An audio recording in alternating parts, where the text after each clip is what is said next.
The organization is the biggest it has ever been by quite a bit. We're over 120,000 members now. And where we are most successful is when we see Democrats who have not been delivering for the people in their constituents. Okay, Democratic Socialists are gaining steam in primary elections across the country. Candidates endorsed by the DSA, the Democratic Socialists of America, have scored victories in 35 primary elections so far this year. It's not nothing, and it includes upsets against incumbent Democrats, moderates. It's leaving many wondering if they are now the future of the Democratic Party. Former Democratic Socialists of America Vice Chair and author of the Socialist Manifesto, Bhaskar Sunkara, joins me now. You are such a thought leader in this movement, so I am grateful that you joined us. We have a lot of different viewers that watch Fox, including independents and Democrats, not just Republicans, so important to have your voice on as well. If I can start with you, sir, I would love to find out how you found socialism. I know you call yourself a Marxist as well. You were the son of immigrant parents born here in the United States, but you say that you weren't politicized by your experience, but rather by socialist authors. So what turned for you? No, actually, I think I was politicized by my experience and simply the gratitude that I had in part for the access to public goods that I had in this country. I had access to a great public school district. I had access to public libraries, after-school activities. I had all these other things that I think made me, at the very least, a defender of the welfare state as a way to actually make good on the promise of the pursuit of happiness for so many Americans. Then I thought a lot about the forces that were defending these institutions. And then separately, I read a lot of thinkers who gave me a framework to understand the world. And so it was a little bit of both, but I think it was definitely a experience as well. Bhaskar, I guess help me understand this, because I'm an immigrant too. I came when I was 6 years old. My parents worked their butts off to put us through school, and all three of us kids have gained a lot of success in a capitalistic society. So I guess explain to the audience, you know, you benefited from the society as well. So why would you now be trying to undo that?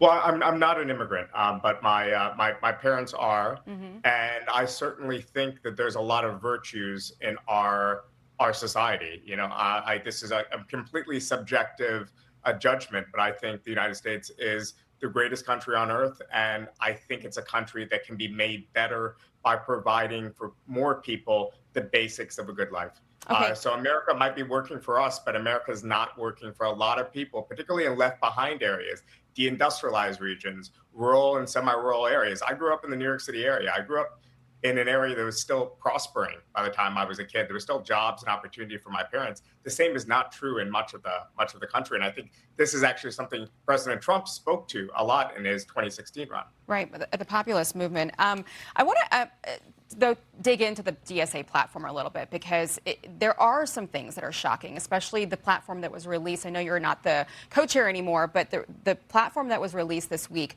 included some really wild things, I think, for average Americans, and that included abolishing the U.S. Senate. And it appears that even AOC, someone who is a big supporter of Democratic Socialists, had a hard time swallowing that. I'm going to play a soundbite of her from Capitol Hill this week. You support the institution of the Senate itself, right? I mean, as part of the Constitution? We've all got our complaints. I don't support the filibuster. I don't support elements of this institution that we know, were founded on Jim Crow and some of that. So, but yeah, that would require a constitutional convention. 2/3 of states would have to vote for it. I mean, she sounded pretty uncomfortable with this question. Doesn't seem like she's in favor of it. So why? Why would you want to change the system that America was born with? This is Article 1 we're talking about. Well, America was not born with the Constitution. America was born with the Declaration of Independence. Then from there, we eventually came to the Constitution. The Constitution, I think, has actually been quite an unstable mechanism for rule. We're a country that fought a civil war in part because of the flaws in our political system.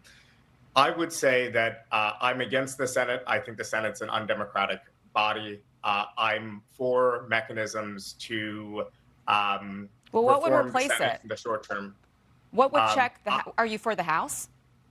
I personally, I think that whatever replaces the Senate should be decided through a constitutional convention, should be decided through our amendment process, should be decided through democratic deliberation among the American people. I personally would advocate for a stronger parliamentary-like system with a strong House. Okay.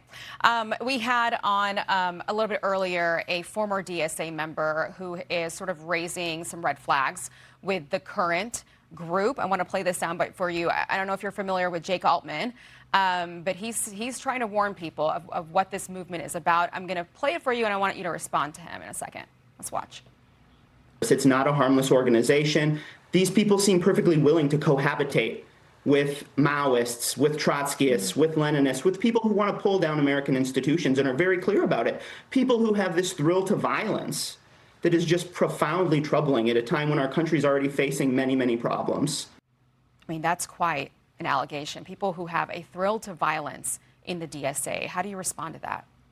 Well, I've been a DSA member since I was 17 years old. When I joined the DSA, some of my big markers of what I wanted American society to look more like were societies like what I saw in Sweden or Norway or places like that. Those are mainstream views in the DSA. I think they're still mainstream views today.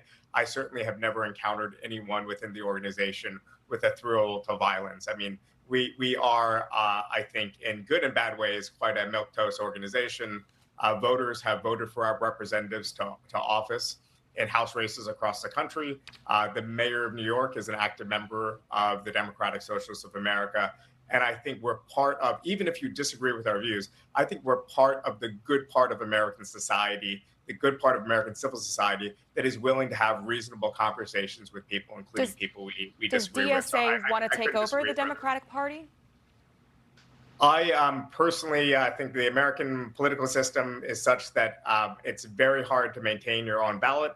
I think as a result, running candidates through the Democratic Party or the Republican Party is the only viable choice in lots of areas. I personally would support a lot of independent candidacies as well. I think there's a lot of great left-wing, but sometimes not even left-wing populist candidates that are speaking to anger and speaking about the anger that people have for both the Democratic and Republican establishment. You have someone like Dan Osborne who agrees more on a lot of issues with Donald Trump than he does with me running in Nebraska. And I think candidates like that is really what a lot of Americans are looking for. So it's not just a matter of taking over a party or not. It's about getting your message out there through whatever means you can democratically. So my final question, I guess, would be, you know, if these DSA candidates that are winning their primaries win their seats and come to Congress, and Democrats, not DSA, but Democrats are able to flip the House, would you tell those DSA candidates to vote for Hakeem Jeffries to be their speaker?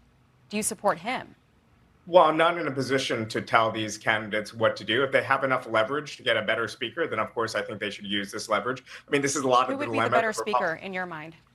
I don't know who would be a better. I think Alexander Ocasio-Cortez would certainly be a better speaker. But obviously, if Hakeem Jeffries is committed to a program that includes demands like Medicare for all, then that would be a different Hakeem Jeffries than we've seen over these last few years.